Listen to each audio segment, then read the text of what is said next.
How many of you felt like a snapping in your hip? It's not necessarily painful, but you have a popping sensation in the front, in the side, in the back. So the snapping is actually when a really tight muscle or tendon moves over a bony protrusion in the hip joint. Your hip joint is made up of this big femur that goes into the pelvis in this little cup called your acetabulum. Now, there are a ton of muscles that attach to this.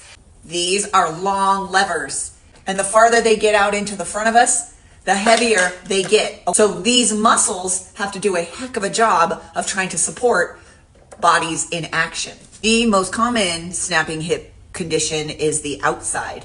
This is where the IT band passes over the greater trochanter. When the hip is straight, the IT band is sitting behind the greater trochanter. When you flex the hip, the IT band moves to the front of the greater trochanter.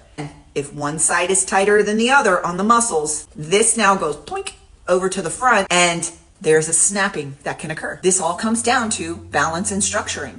If you're snapping on the side, it's because one muscle of these two is too strong. More likely, it's the hip flexor. So the big TFL is probably overloaded more than the glute, and that's what's causing the snapping.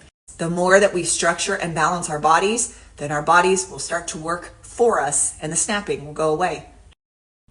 Now, what if your snapping occurs into the front of the hip?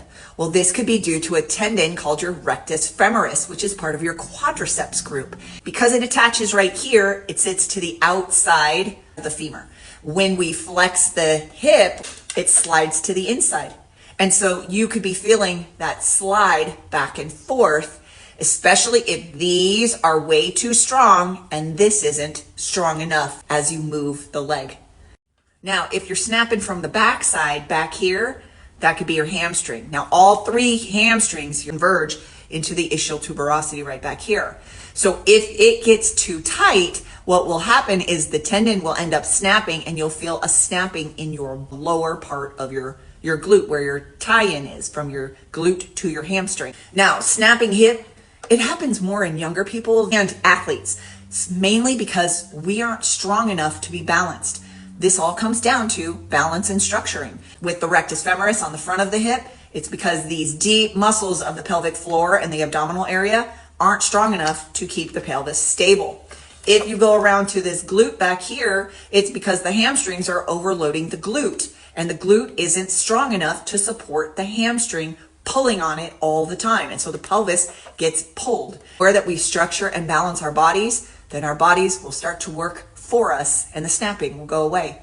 We've talked about snapping hip when it's from the front, when it's from the side, when it's from the back, but what happens when it's right in here? Have you ever had that pain in the groin and you have a little clicking and you swear it's on the inside, but you don't feel pain when you move back? You don't feel like it gets caught. It's just stuck right here. You could have what's known as internal snapping hip or psoas impingement. Psoas action is to flex the pelvis, go into posterior tilt, and to flex the big femur into hip flexion. Psoas comes into two parts. You have the big psoas that attaches up here and comes down and goes over the ilium and then goes down and attaches into the lesser trochanter.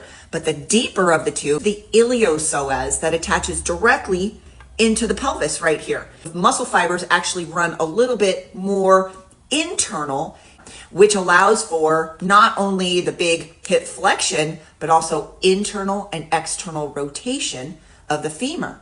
So when these guys get too tight, you may feel a snapping going on right here. Put your fingers right around your pelvis like this. So you hold on to it, and then from a bent position, you're going to slide your leg straight.